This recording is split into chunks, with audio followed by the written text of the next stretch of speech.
Bombo Radio Philippines. Fully digitalized. Numero 1 sa balita, komentaryo, drama at serbisyo publiko. Bombo Radio Philippines. Bombo Radio Philippines. Ang inyong number 1 at most trusted radio network in the country. Basta Radio Bombo!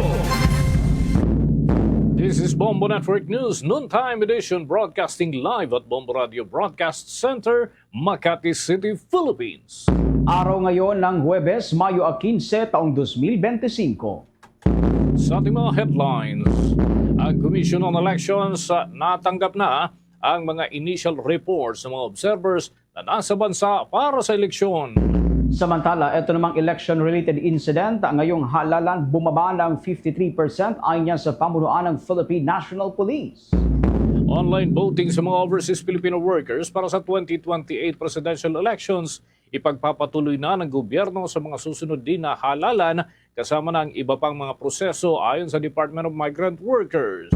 Sa balita naman sa ibayong dagat, mga kaanak ng South Korean plane crash victims nagsampa na ng kaukulang kaso. At ang ating balitang palakasan ng Boston, pinwersa ang Game 6 sa kabila ng hindi paglalaro ni Jason Tatum. Serye babalik na sa New York. At live nationwide via satellite. Dumako na tayo sa mga detalye ng ating mga balita.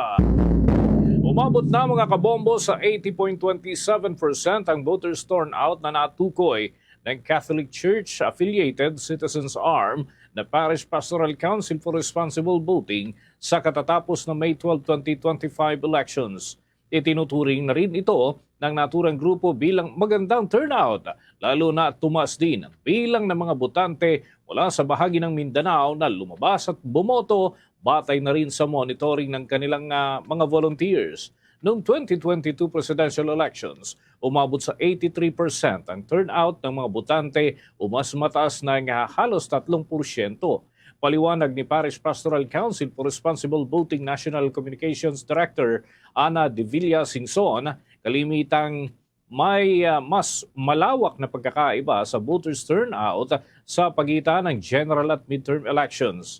Ayon nga sa Parish Pastoral Council for Responsible Voting, naging mas interesado ang mga botante para naman bumoto at ito ay magandang senyales ng pagpapahalaga ng mga botante sa kanilang karapatan at responsibilidad. Iniulat din ng Parish Pastoral Council ang maagang pagpapalabas ng mga botante upang pumila habang ang mga nakalipas naman na halalan ay marami ang piniling bumoto pagsapit na ng bandang hapon.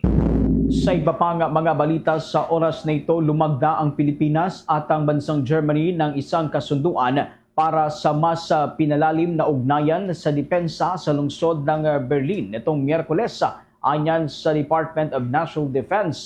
Sa inilabas na pahayag ng ehensya, sinabi na sina Defense Secretary Gilberto Teodoro Jr. ng Pilipinas at si German Federal Defense Minister Boris Pistorius ay nagkasundo na bumuo ng balangkas para sa pagpapatibay ng defense partnership ng dalawang bansa.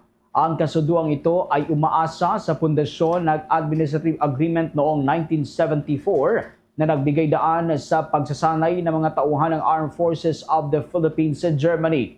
Pinalalawak din ng bagong kasunduang ito ang mga ugnayan sa pagitan ng defense at military establishments ng dalawang bansa, partikular sa larangan ng cybersecurity, armas at logistics sa depensa at United Nations peacekeeping.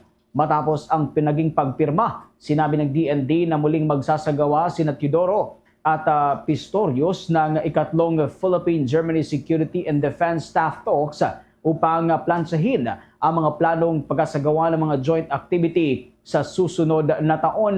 Nasa Berlin nga itong si Teodoro para dumalo sa United Nations Peacekeeping Ministerial Meeting kung saan muling pinagtibay ng Pilipinas ang pangakong makibahagi sa pandaigdigang kapayapaan at seguridad bilang isa sa mga founding member countries ng UN at bansa na nagbibigay ng mga peacekeeping troop. Ayon pa sa Department of National Defense o DND, isinusulong din ngayon ng Pilipinas ang pagkakatalaga nito sa isang non-permanent seat sa UN Security Council habang iginigiit ni Teodoro ang kahandaang gampanan ng bansa ang aktibong papel sa pagharap sa mga pandaigdigang issue sa seguridad.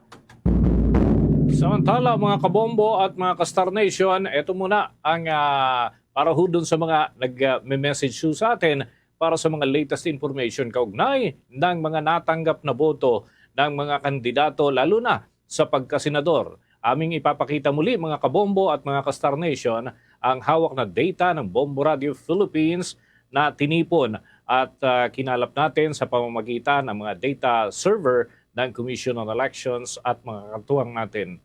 Sa pagka-senador nga, mga kabombo, nangunguna pa rin sa listahan si Senator Christopher Bongo. Meron ho siyang 26,490,710. At inuulit ko, 26,490,710. Hindi nagbago ang pwestong ito ni Go sa nakalipas na mga araw. Habang nananatili din sa pangalawang pwesto, itong si Senator Bam Aquino na meron namang 20,637,824. 20,637,824. At pangatlo, si Senator Ronald Bato de la Rosa na meron hong 20,273,810. 20,273,810. Pangapat ay si Congressman Erwin Tulfo na may 16,815,945. 16,815,945. Panglima, si Senator Kiko Pangilinan with 15,088,642. 15,088,642. Para naman sa pang-anim na pwesto ay si Congressman Rodante Marcoleta with 14,911,663. 14,911,663. Pang-pito ay si Senator Panfilo Lacson with 14,857,254. 14,857,254. Pangwalo ay si dating Senate President Vicente Tito Soto III. Meron ho siyang 14,596,819. 14,596,819. At pang-siyam ay si Senator Pia Cayetano. Pia Cayetano with 14,307,112. 14,307,112. Pang-sampo, si Congresswoman Camille Villar. Meron ho itong 13,360,444. 13,360,444. Panglabing isa, si Senator Lito Lapid with 13,121,545.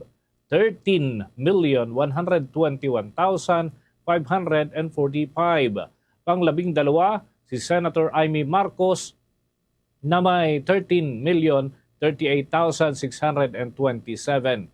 13,038,627 batayan sa latest information natin. At posible pa ho magkaroon ng ilang adjustment o mga pagbabago, yung naturang mga numero, depende ho sa may poproseso ng National Board of Canvassers at inaasahan yan magre-resume mga kabombo bago pa man ang araw ng Sabado kung saan ay inaasahan makakapag-proklama na ang Commission on Elections.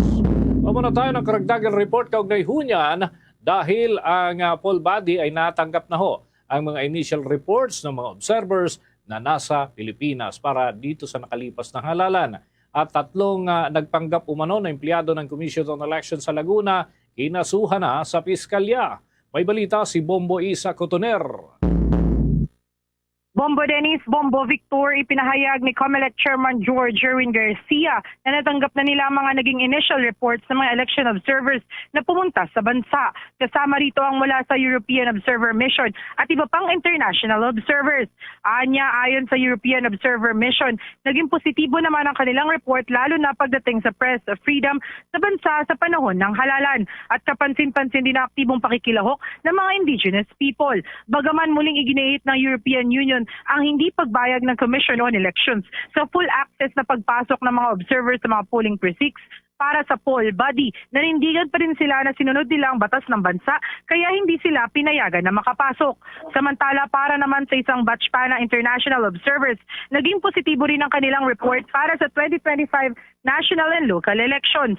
Bagaman may mga rekomendasyon sila para sa halalan, tinanggap ito ng COMELEC at kanilang pag-aaralan sa mga susunod na eleksyon. Kaugnay niyang pakinggan natin si COMELEC Chairman George Erwin Garcia.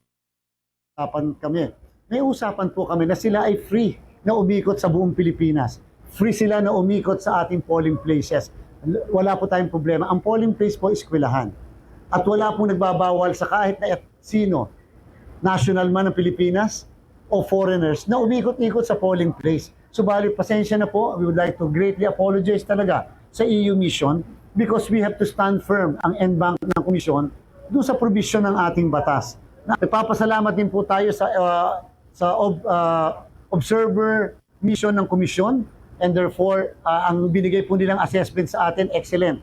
Maraming salamat doon sa kanilang binigay na paano natin sila tinanggap, ano ang mga nasaksihan nila, nakita nila, impress sila doon sa paggamit ng mga makina, impress sila doon sa passion ng mga Pilipino. Nagpapasalamat tayo sa napakadaming bansa rin na sumama sa atin. At daw sa Matatandaan na may mga pumuntang observers sa Pilipinas mula sa iba't ibang bahagi ng bansa para obserbahan ang Philippine elections. Samantala sa iba pang balita, sinabi rin ni Garcia na kinasuhan na sa piskalya ang tatlong nagpanggap na mga empleyado ng COMELEC sa Santa Cruz, Laguna. Ayon kay Garcia, ang kinaso sa kanila ay usurpation of authority na maaaring humantong sa pagmumulta at pagkakakulong. Matatandaan na noong Mayo 5 ay naaresto sila dahil sa kanilang pagpasok sa mga paaralan at mag-check down ng automated counting machines pero nang tignan ng mga dokumento, hindi ito tunay. Kaugnay niyang pakinggan natin muli si COMELEC Chairman George Erwin Garcia. Tatlong nahuli sa Laguna na nagpapanggap na sila ay COMELEC employees, pumunta doon sa lugar sa Santa Cruz kung nasaan yung ating mga ACM ay na-file na ngayong oras na ito ng information for usurpation of authority. So may formal na po silang kaso na ngayon ay pinail na ng piskalya sa Regional Trial Court. Sa iba pang balita dito sa National Board of Canvassers, base sa datos ng poll body, sa mahigit 4 na milyong rehistradong botante sa Bicol Region, umabot sa 3.4 milyon na nakaboto, nakatumbas ng 85.12 voters turnout. Isa ang rehiyon sa may pinakamataas na mga nakaboto. Kumpiyansa ang komisyon na matatapos ang canvassing ngayong araw ng mga Certificate of Canvass. Nanindigan din ng COMELEC na isasabay ang proklamasyon ng mga mananalong kandidato para hindi na magsagawa ng partial proclamation. Mula sa National Board of Canvassers, lungsod ng Maynila, Bombo East sa Cotoner para sa The Vote 2025 coverage ng Bombo Radio Philippines, the #1 and most trusted radio network in the country. Basta Radio, Bombo! Bombo International News. Naghain na ng criminal charges ang pamilya ng mga biktima ng plane crash sa South Korea laban sa Chief Executive Officer ng Jeju Air Transport Minister at mahigit 10 iba pang individual. Git nila may malaking kapabayaan kaya nangyari ang malagim na trahedya. Nasa 72 kaanak ng mga biktima ang nananawagan ng mas malalimang investigasyon sa naganap ho na pagbagsak ng eroplano na ikinasawi naman ng 179 na nakasakay na buo dyan ho sa bumagsak na eroplano. Gate nila hindi isang aksidente lamang ang naganap kundi isang major disaster na dulot ng kapalpakan ng management dito. Nabatid na halos 5 buwan na ngunit patuloy pa rin ang pag-iimbestiga ng itong mga otoridad sa sanhi ng naturang plane crash sa Muan International Airport. Dati na nagsagawa ang pulisya ng criminal investigation bago pa man ang pinakahuling reklamo ng mga kaanak ng mga biktima. Sa ngayon, pinagbawalang makaalis ng bansa si Jeju Air CEO Kim Ebey kahit wala pang hatol sa kanyang kaso. Sa karagdagang balita, nagpahayag ng tahimik na pag-asa ang Filipino-Indian community sa Pilipinas. Yan ay matapos nga ang ceasefire sa pagitan ng India at Pakistan ay mismo sa Filipino-Indian Commerce and Welfare Society Incorporated. Ayon nga kay Filipino-Indian Commerce and Welfare Society President na si Jinder Kumar, ang kapayapaan ay hindi lang kawalan ng digmaan kundi katiyakan ng ligtas na pamilya ng bawat isa. Tinanggap ng grupo ang ceasefire kasunod na rin ng Operation Sendur ng India matapos naman ang pag-atake doon sa naturang lugar. Gayunman ay nanawagan si Kumar sa Pakistan na patunayan ang hangarin nito na magkaroon ng kapayapaan sa pamamagitan ng konkretong hakbang laban sa terorismo. Tahimik na ipinagdiwang ng komunidad ang naturang tigil putukan sa mga templo at maging doon sa Gurdwara sa bahagi po ng Metro Manila na pangunahing lugar ng mga Indian bilang pag-alala sa mga biktimang nasawi. Para din sa marami, ito ay hindi tagumpay kundi paalala at pag-asa ng mas matagalan na kapayapaan na iiral sa bansa at ganoon din doon sa naturang rehiyon. Samantala, nagpahayag naman ng matinding pagkabahala si dating Senate President Franklin Drilon sa patuloy na pagtaas ng cigarette smuggling sa bansa. Anyay nagpapahina naman sa kita ng gobyerno at layuning pangkalusugan ng Pilipinas. Si Drilon ang pangunahing may akda ng Sin Tax Reform Law o RA 10351 na naipasa noong 2012. Layunin ng naturang batas na pataasin ang buwis sa alak at sigarilyo upang makalikom ng dagdag na kita at pabain ang konsumo ng mga naturang produkto. Aniya, agad na nakita ang epekto ng batas kung saan tumaas ang tobacco tax collection mula 33 billion pesos noong 2012 tungo sa 72 billion noong 2013 habang bumaba naman ng 17% ang kabuang bentahan ng sigarilyo sa mga merkado. Ngunit base sa datos ng Bureau of Internal Revenue o BIR, patuloy ang pagbagsak ng excise tax collection sa sigarilyo, 9% noong 2022, 23% noong 2023 at 26% dito lamang nakalipas sa taon mula sa 176 billion pesos noong 2021 tungong 130 billion pesos. Aniya, malaking problema ang smuggling at una dahil nawawalan ang gobyerno ng bilyong-bilyong kita na dapat sana'y napupunta sa mga proyekto at pondo ng PhilHealth. Pangalawa, nawawala umano ang epekto ng public health campaign laban naman sa paninigarilyo. Bilang senador, isinusulong din ni Drilon ang karagdagang buwis sa sigarilyo at ang paglalagay ho ng graphic health warnings sa mga kahan nito. Oras natin sa buong kapuluan mga kabombo, 17 minuto na makalipas ang alas 12 ng tanghali. Inorganisa ng Department of Environment and Natural Resources, Environment Management Bureau ang malawakan na post-election cleanup drive. Yan ay upang likumin ang mga tarpaulins, streamers at iba pang mga campaign materials na naiwan sa loob ng 90 araw na panahon ng kampanya. Ito ay kasunod na rin ang naging kautusan ni Department of Environment and Natural Resources Secretary Maria Antonia Yululoysaga kung saan ay inatasan niya ang Environmental Management Bureau na pangunahan ang collection at pag-recycle at ganon din ang pag-repurpose sa mga campaign materials na ito. Agad ding pinakilos ni Environment Management Bureau Director Jacqueline Kaankaan ang lahat ng mga regional offices nila upang makapagsagawa ng cleanup drive. Magtatagal ang malawakang paglilinis hanggang sa 17 ng Mayo ng taong kasalukuyan. Kalakip naman ang kautusan ni Kaangkan doon sa bawat regional offices ng Environmental Management Bureau ay ang official report ukol sa bulto ng mga nakuhang campaign materials at kung saan ipapadala ang mga ito para naman sa recycling at repurposing project ng naturang ahensya.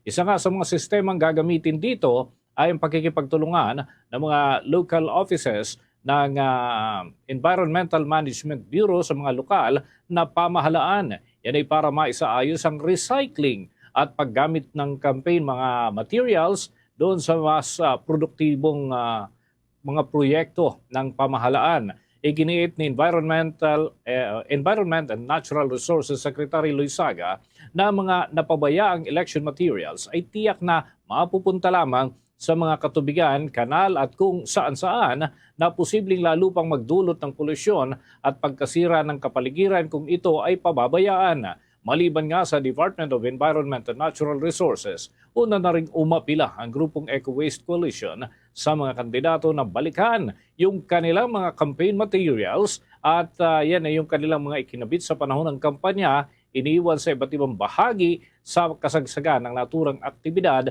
ngunit hindi na ito binalikan kahit pinatatanggal na ng Commission on Elections. Sa pagkakataong ito, kuha pa tayo ng mga balita mula sa ating mga kasamahan. Ito namang election-related incident ngayong nakalipas na halalan. Bumaba ng 53% ayon sa Philippine National Police. May buong detalye dyan si Bombo Bea Pinisa. Kinumpirma ng Philippine National Police na bumaba ang mga naging datos sa mga election-related incidents ngayong halalan kumpara sa mga nakaraang eleksyon. Batay sa datos ng Philippine National Police Public Information Office, bumaba ng 53% ang kabuuang porsyento ng mga naitalang election-related incidents ngayong katatapos lamang na botohan. Ang naging batayan ng datos na ito ay dahil sa mga naitalang 49 na mga insidente na siyang masusing bineripika at na-validate ng Philippine National Police. Ang bilang naman na ito ay mas mababa kumpara sa naitalang 103 na mga insidente noong nagdaang barangay at sangguniang kabataan elections nitong nakaraang taon.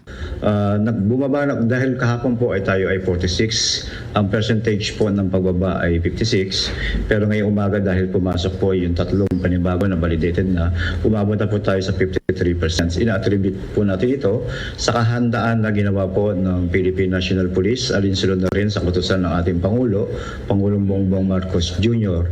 na nagsimula pa po ito noong nakaraang taon noong 2024. Kung mapapansin po ninyo, ang deployable number po ng Philippine National Police as may konti, higit dun sa totoong kinakailangan dun sa mga polling precincts kung saan humingi po tayo ng complement ng mga personnel sa Armed Forces of the Philippines at Philippine Coast Guard. Nakikita naman ng Philippine National Police na ang naging pagbaba ng mga insidente ngayong eleksyon ay patunay lamang ng kanilang matapang na paninindigan para tuparin ang kanilang mga naging natanggap na direktiba mula kay Pangulong Ferdinand Marcos Jr. at mula na rin kay Philippine National Police Chief Police General Romel Francisco Marbil na panatilihing maayos at mayapa ang naging halalan.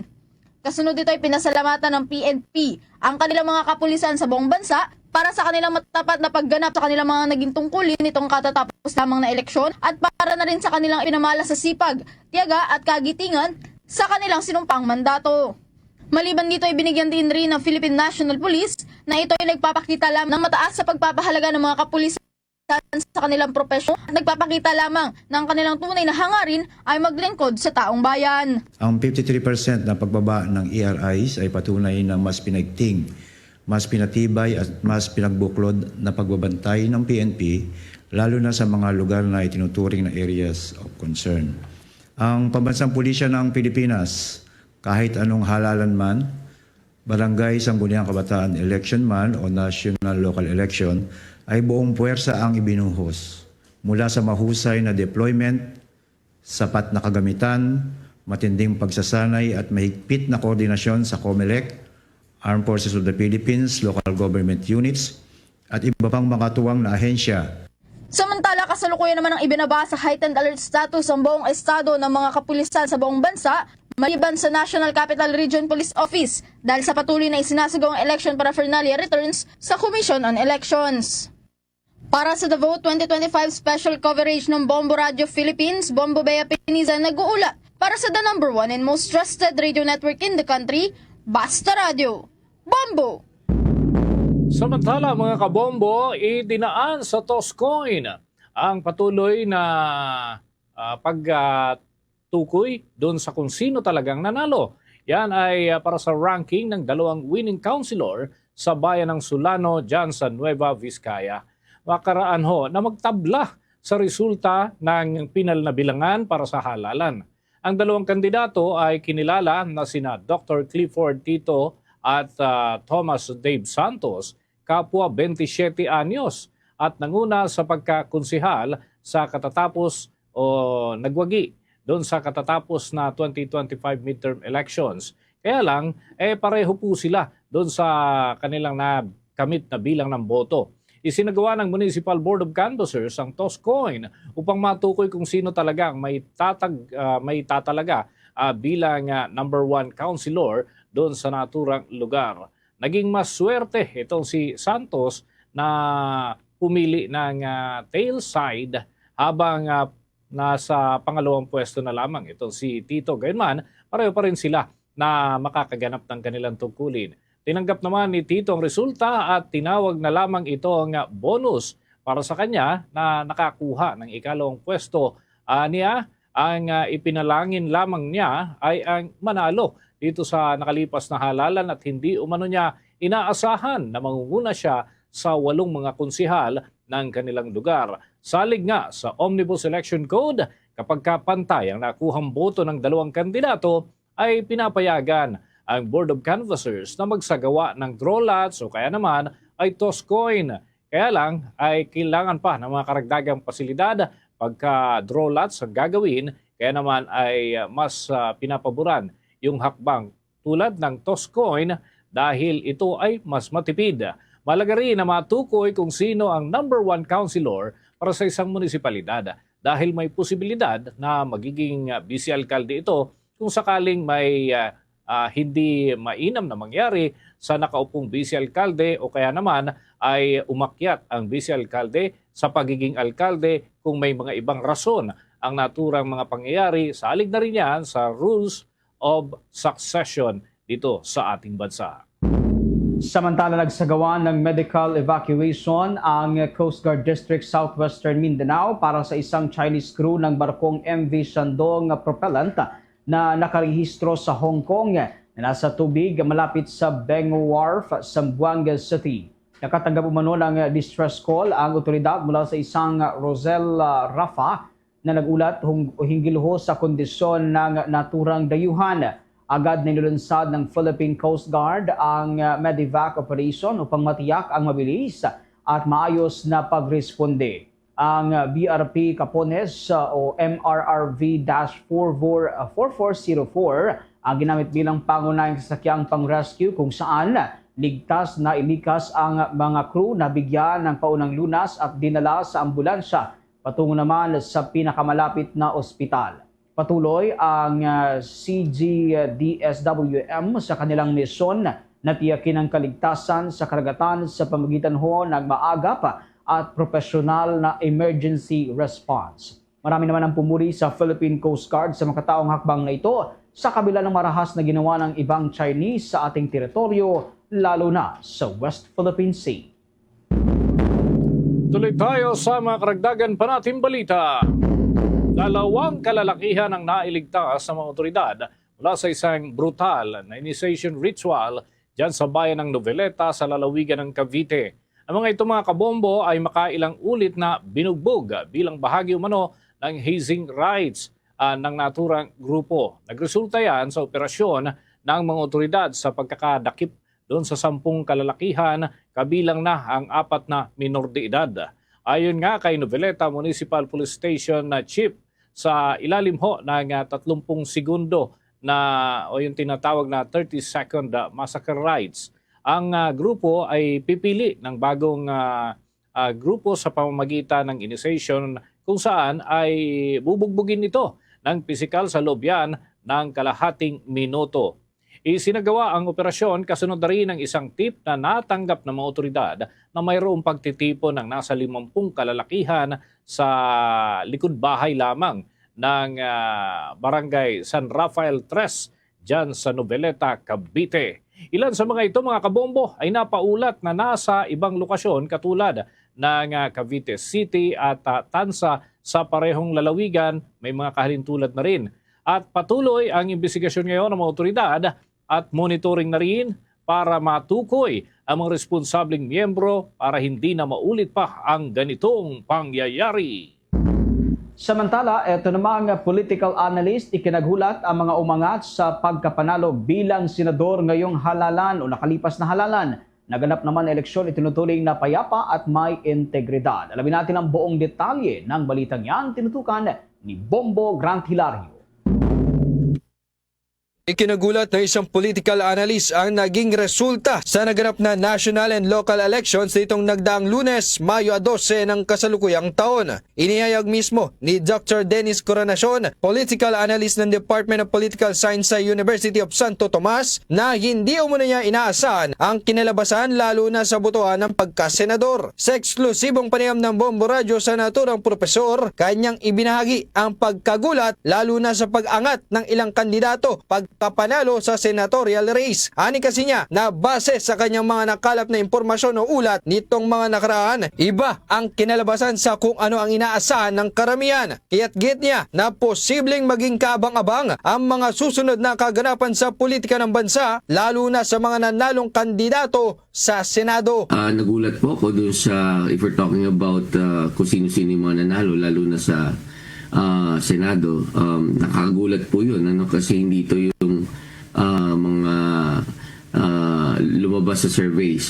Kumbaga man yung mga inaasahan natin ng mga pangalan ayon sa mga surveys, itong mga nakarang buwan, hindi po siya yung 100% na lumabas. So may mga pagbabago sa actual na voting results.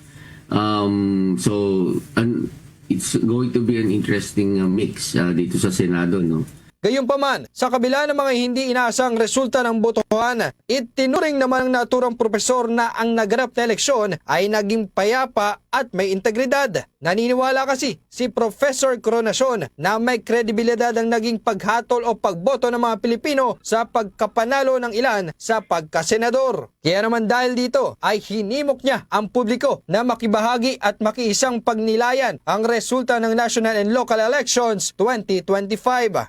Well, unang-una po yung elections natin na nakaraan, ito po ay generally peaceful at meron namang tinatawag natin na credibility and integrity. So siguro po on our part tayo mga botante, whether kung kanino man tayong kandidato, kaninong political camp tayo na sinusuportahan, I think we should all respect the result of the elections. Samantala, sa usapin naman ng pagkabigo ng ilang sikat na personalidad sa kanilang pagtakbo sa politika, inihayag ng naturang political analyst na hindi ito pumatok sa mga bumoto ngayong eleksyon. Paliwanag ni Professor Coronacion na gumamit umano ang mga botante ng kanilang talino at hindi nagpadala sa pagiging sikat lamang ng ilan para kanila itong iluklok sa pwesto. Mula dito sa lungsod ng Maynila, Bombo Grant Hilario para sa The Vote 2025 coverage ng Bombo Radio Philippines, the #1 and most trusted radio network in the country, Basta Radio, Bombo! Bombo Sports News. Pinuwersa mga kabombo ng defending champion na Boston Celtics ang Game 6 sa serye nito kontra naman sa New York Knicks matapos na dominahin ang Game 5 sa kabila ng hindi paglalaro ng star player na si Jason Tatum. Gumawa ng all-around performance ang 2024 Finals MVP na si Jaylen Brown. Kumamada siya ng 26 points, 11 assists at 8 rebounds habang 34 points naman ang ipinoste ng small guard na si Derek White. Nagawa ng Boston na dominahin ang naturang laban sa kabila ng limitadong paglalaro ng big man na si Kristaps Porzingis. Bagaman naging starting itong center na si Porzingis, naging bench na lamang siya sa second half at pagtapos nga ng naturang laban ay tanging isang point na lamang mga kabombo at isang rebound ang kanyang naging ambag. Naging matagumpay naman ang ikalawang bahagi ng naturang laban at yung second half run ng Boston dahilan upang iposte ang 25-point lead Yan ay sa pagtatapos ng laban, 127-102. Sa pagtatapos kasi ng second quarter ay all 15-9 ang score ng dalawang team. Ngunit sa third quarter ay gumawa ang defending champion ng 32-17 run at pinoste ang 15-point lead. Tuluyan nang lumaki ang hawak na kalamangan matapos namang iposte ng Boston ang dominanteng opensa sa fourth quarter at nagawang ipasok ang kabuuang 36 points habang 26 lamang ang naging kasagutan dito ng Knicks. Sa pagkatalo naman ng New York, nasayang ang 22 points ng guard na si Jalen Brunson at 24 points na itong nagawa naman ni Josh Hart. Wala ring Knicks player na nakagawa ng double-double performance sa naturang game, di katulad ng mga nakalipas na laro. Tanging 36% ang overall shooting na nagawa ng Knicks habang impresibo naman na 53% ang ipinakita ng defending champion. Kasama na ang 22 na 3-pointers na kanilang naipasok. Samantala, babalik na sa home court ng Knicks ang do-or-die game at yan ay yung Game 6. Kung magkakaroon mga kabombo ng Game 7 ay babalik muli ito sa court ng Celtics at ating aabangan sa mga susunod na araw dyan pa rin sa NBA. Opisyal nang tinapos ng Philippine Embassy sa Washington, D.C. ang kauna-unahang online voting para sa mga overseas Filipino workers sa US at Caribbean. Sa unang pagkakataon ay nagawa ng mga Pilipinong nasa Estados Unidos at Caribbean na makaboto sa pamamagitan ng internet at piliin ang napupusuang senador at party list organizations. Ayon kay Ambassador Jose Manuel Romualdez, ang matagumpay na pagboto ng mga Pilipino ay isang mahalagang hakbang para maabot ang mga Pilipino sa naturang rehiyon at mailapit sa kanila ang demokratikong proseso ng halalan. Ang online voting aniya ay magandang tugon para sa mga hamong kinakaharap ng mga mamamayang Pilipino na piniling magtrabaho sa ibang bansa para lamang maiangat ang kalidad ng kanilang mga pamumuhay. Sa pamamagitan nito ay nagiging mas madali naman ang kanilang pagpili ng hindi naapektuhan o naantala ang kanilang trabaho. Hanggang 2016 na Pinoy sa jurisdiksyon ng naturang embahada ang piniling bumoto online. Ito ay 6% lamang ng kabuang 31,000 registered overseas voters sa naturang lugar.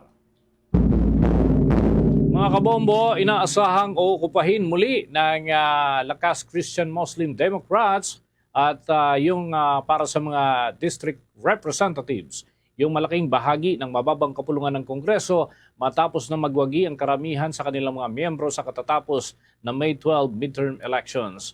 Batay kasi sa inisyal na report mula yan sa internal monitoring system ng naturang partido, posibleng okupahin ng Lakas Christian Muslim Democrat congressman ang kabuang 104 seats dyan sa Kamara o halos 1/3 ng kabuang miyembro nito.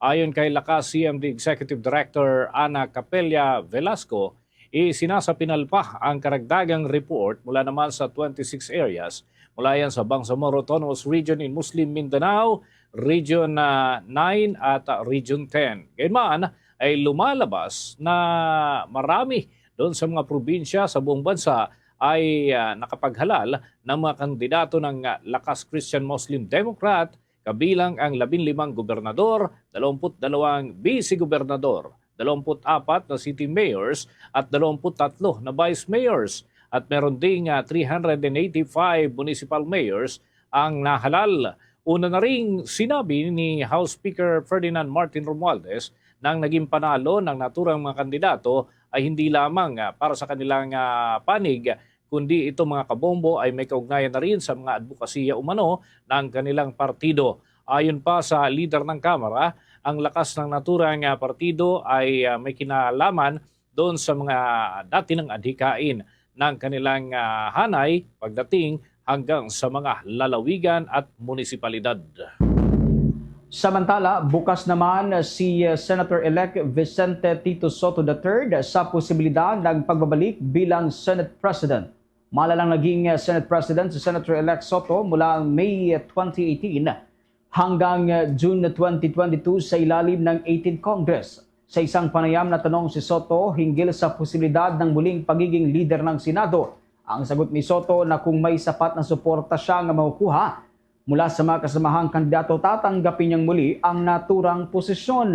Maalala nga sa pagsisilbi ni Soto bilang Senate President na ipasa ang Universal Health Care Act at ang Anti-Terrorism Law. Sa kasalukuyan ay nagsisilbi bilang Senate President ngayon si Senator Chis Escudero.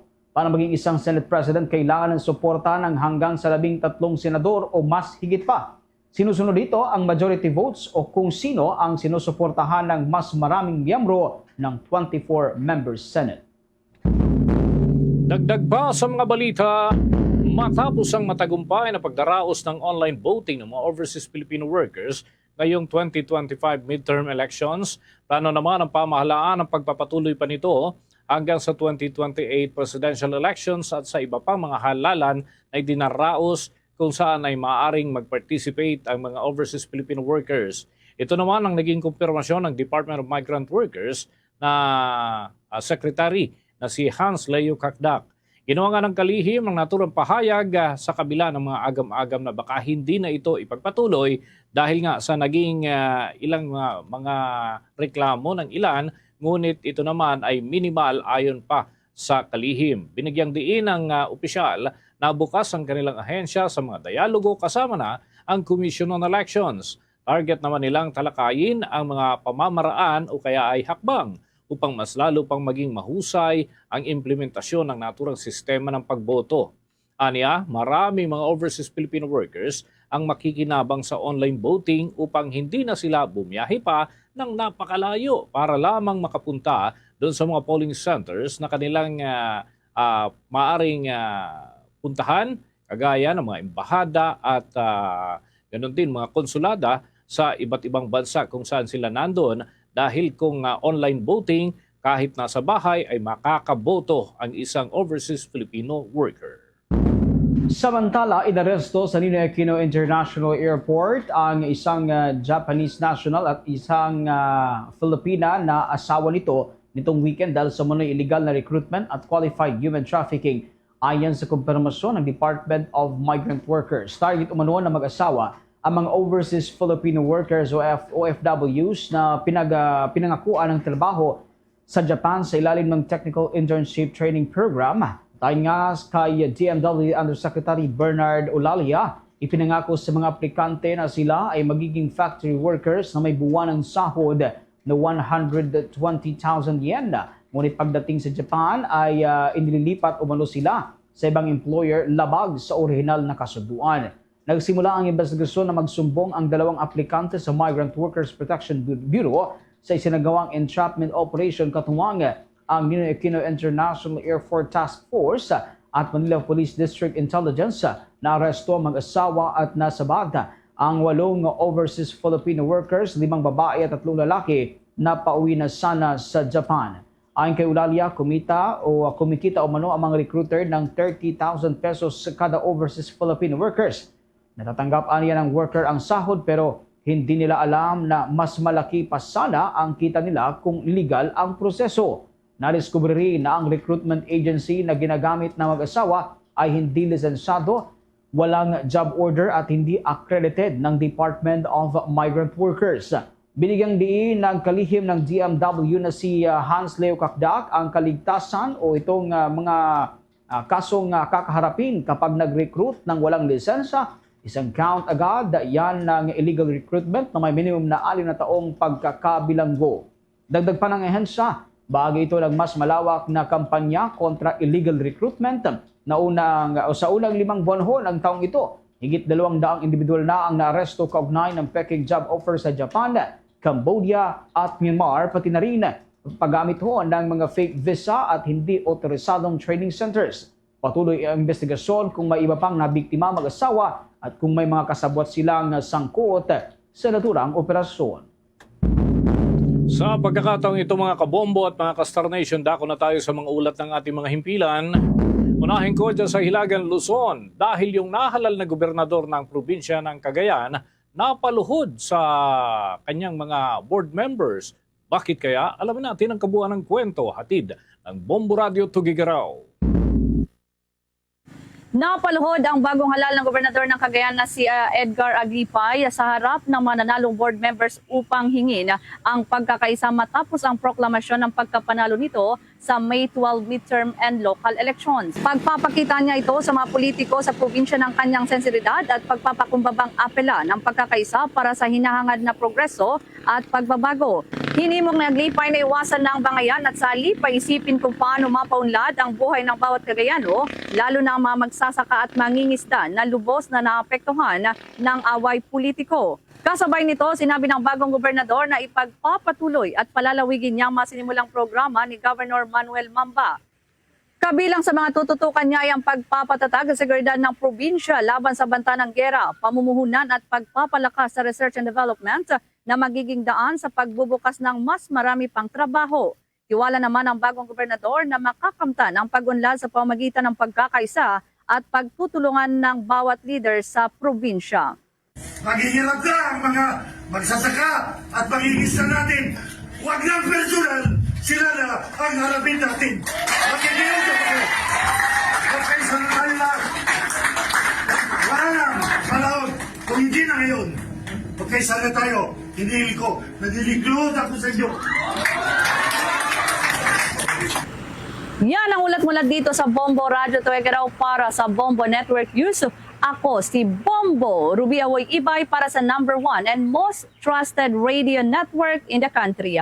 Bombo Radio Philippines, Basta Radio, Bombo.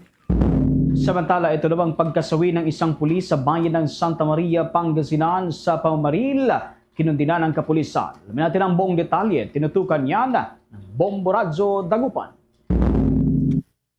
Mariing kinundina ng Police Regional Office 1 ang nangyaring insidente ng pamamaril sa bayan ng Santa Maria dito sa lalawigan ng Pangasinan na ikinasawi ng isang pulis habang ginagampanan ang kanyang tungkulin noong Mayo 11 ng madaling araw bago ang halalan.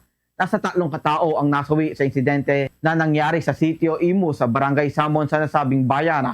Isa sa mga nasawi ay si Police Staff Sergeant Dennis Orea, 33 anyos, nakatalaga sa Tayug Municipal Police Station. Habang pauwi na kasi ito, sakay ng kanyang motorsiklo ay tumigil sa isang makipot na daan sa lugar dahil may 2 grupo na nagtatalo o nagkakainitan kung saan sinubukan niyang awatin na nagresulta naman ng pagbaril sa kanya na nagsanhi ng kanyang kamatayan. Ayon kay Police Lieutenant Benigno Sumawang, ang Chief ng Regional Public Information Office ng PRO1, hindi nila hahayaang mauwi sa wala ang naging sakripisyo ni Police Staff Sergeant Orea.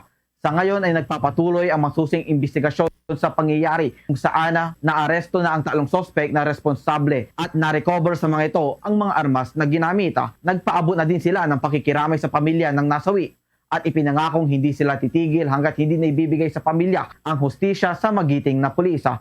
Pinaalalahanan din ni Police Lieutenant Colonel Sumawang ang mga tauhan ng kapulisan na ingatan ang kanilang sarili at buhay upang maiwasan ang mga hindi inaasahang insidente. Mahigting itong kinukundina ng buong kapulisan ng Region 1, lalong higit ng ating Regional Director, dahil ang ating kapulisan ay gumanap lang ng kanyang tungkulin. At ito ay nasangkot, itong mga nirespondihan niya, at nadamay pa siya sa nangyaring insidente.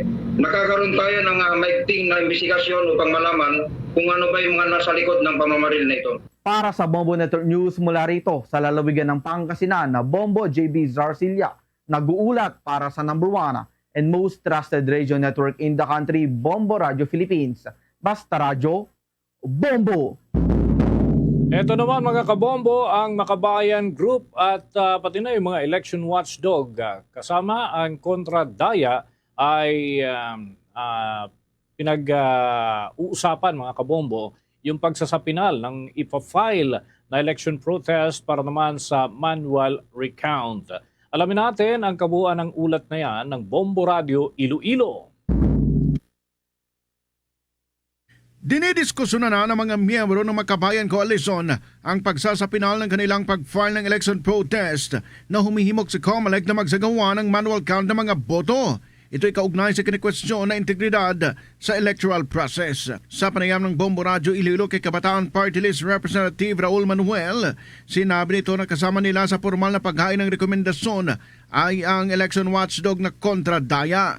Ayon kay Manuel, ang kanilang basihan kung bakit itutuloy nila ang nasabing hakbang ay ang pahayag ng Commission on Elections na maaari lamang magsagawa ng manual recount kung may maghain ng election protest.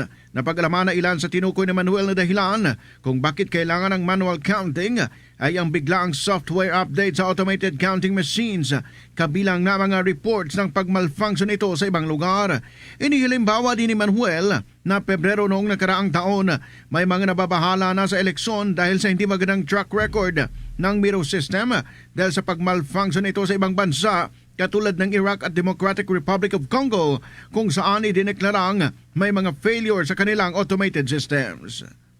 Sa ngayon po ay patuloy ang pagdidiskusyon ng Kabataan Party List kasama ang iba pang mga makabayang party list natin, yung teachers, Gabriela, tsaka Bayan Muna, along with Independent Electoral Watchdog Contradaya for the possibility of formally filing this recommendation. And we want to take the opportunity na na-present ng COMELEC spokesperson na sabi niya ay magagawa daw nila ang manual vote count kung merong magpa-file ng isang electoral protest. Si Representative Raul Manuel para sa The Vote 2025 coverage ng Bombo Radio at Star FM. Ito si Bombo Ayan Kahete para sa number 1 and most trusted radio network in the country, Bombo Radio Philippines. Basta Radio Bombo!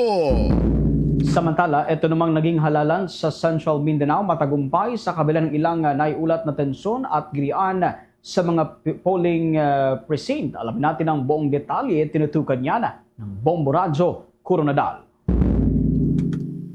Matagumpay at payapa ang naging pagdaraos ng pambansang halalan noong May 12, 2025 sa ilalim ng pangangasiwa ng Joint Task Force Central at 6th Infantry Campilan Division. Sa kabila ng ilang pansamantalang pagkaantala at tensyon sa iilang munisipalidad, walang naiulat na nasawi sa buong saklaw ng operasyon. Isa sa mga insidente ng tensyon ay naitala sa bayan ng Datu Odin Sinswat kung saan nagkaroon ng pagtatalo hinggil sa komposisyon ng Electoral Board. Isang panig ang nagnanais palitan ang mga gurong kasapi ng Electoral Board ng mga pulis na nagdulot ng kaguluhan sa tanggapan ng COMELEC. Sa maagap at mahinahong pagtugon ng mga tropa ng 6th Infantry Division, agad na naibalik ang katahimikan at naipagpatuloy ang halalan ng walang insidente. Itinuturing na tagumpay ang halalan sa rehiyon bunga ng masinsinang koordinasyon sa pagitan ng Armed Forces of the Philippines, Philippine National Police, Commission on Elections, pamahalaang BARM, at lokal na opisyal, civil society organizations at media partners. Bago ang halalan, isinagawa ang 22 political candidates forums at peace covenant signings. Idinagdag rin ang mga tropa mula sa Western Mindanao Command habang tuloy-tuloy ang operasyon laban sa mga armadong grupo upang masigurong ligtas at maayos ang halalan. Sa mga nagdaang operasyon, nagkasagupa ng 2nd Mechanized Battalion ang 15 na armadong individual sa Pandag, Maguindanao del Sur. Nagtapos ito ng isang patay, isang sugatan at 7 na aresto. Sa Dato Abdullah Sangki, na-recover ang ilang armas at bala sa tulong ng isang mamamayan. Samantala, sa Buluan at Tiboli, ilang armadong individual ang naaresto sa magkasanib na puwersa ng checkpoint operations. Binigyang diin din ni Lieutenant Colonel Roden Norbon ang kahalagahan ng pagkakaisa at disiplina sa pagkamit ng matagumpay at mapayapang halalan. Ang Provincial Board of Canvassing para sa Maguindanao del Norte, Maguindanao del Sur at Special Geographic Area ng BARM ay isinagawa rin sa kampo ng 6th Infantry Division sa Awang Datu Odin Sinswat. Pinuri rin ni Lieutenant Colonel Norbon ang mga election officers at mga media partners sa kanilang integridad at responsableng pagbabalita. Samantala, nagpapatuloy ang mga hakbang ng AFP at mga katuwang na ahensya upang mapanatili ang kapayapaan at kaayusan sa rehiyon bilang paghahanda para sa nalalapit na BARM parliamentary elections sa October 2025. Dahil din po sa ating media partners na i-disseminate natin yung mga security measures, yung mga advice na pwede natin maibigay sa ating mga voters para ma-ensure na boboto sila at the same time ma-observe po natin yung mga batas sa election. Lahat pong ito nakatulong kaya nagkaroon tayo ng relatively generally successful conduct of local and national elections dito po sa area ng Joint Task Force Central. Ang naging pahayag ni Lieutenant Colonel Roden Norbon, ang spokesperson ng 6th ID Philippine Army at Joint Task Force Central sa panayam ng Bombo Radyo Coronadal. At yan ang ulat mula rito sa Bombo Radio Coronadal para sa Bombo Network News. Ito si Bombo Ella Villanueva para sa the #1 and most trusted radio network in the country, Bombo Radio Philippines. Basta Radyo! Bombo! Nako naman tayo mga kabombo dyan sa Negros Oriental at area ng Siquijor. Nakakuha raw ito ng mataas na voters turnout sa halalang nakaraan. May balita ang Star FM Cebu.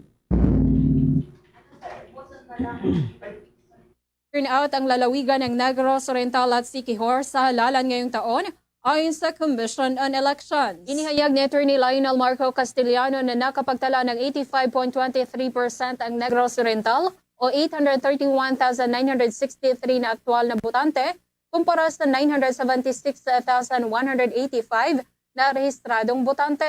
Nagtala naman ang Siquijor ng 91.84% o 74,758 na aktwal na botante kumpara sa 81,404 na rehistradong botante. Ibinunyag pa ni Castellano na noong nakaraang halalan, nasa pagitan ng 65 hanggang 80% lamang ang average turnout sa nasabing mga lalawigan. Nagpapakita pa umano ito na matagumpay ang pagsagawa ng halalan ngayong taon sa kabila ng mga naitalang mga minor technical glitches. Iniugnay pa niya ang uptrend na ito sa positibong pagbabago sa proseso ng botohan, kabilang na ang mas mahabang oras ng pagboto at maagang pagboto para sa vulnerable sector. Samantala, nanawagan naman ito sa lahat ng mga kandidato na nanalo man o natalo na tanggalin ang kanilang mga campaign materials sa loob ng itinakdang panahon at huwag nang iasa sa poll body para gawin ang paglilinis. Sa Siquijor is 91%. It goes to show we are successful because that is one of the indicators that the people really came out to vote. Even though there may be minor technical glitches, it's not as many as the past elections. And we are able to... Mula rito sa lungsod ng Cebu, Star DJ Sophie Ember nagulat para sa The Vote 2025 coverage ng Bombo Radio Philippines, the #1 in most trusted radio network in the country. Basta Radyo. Bombo!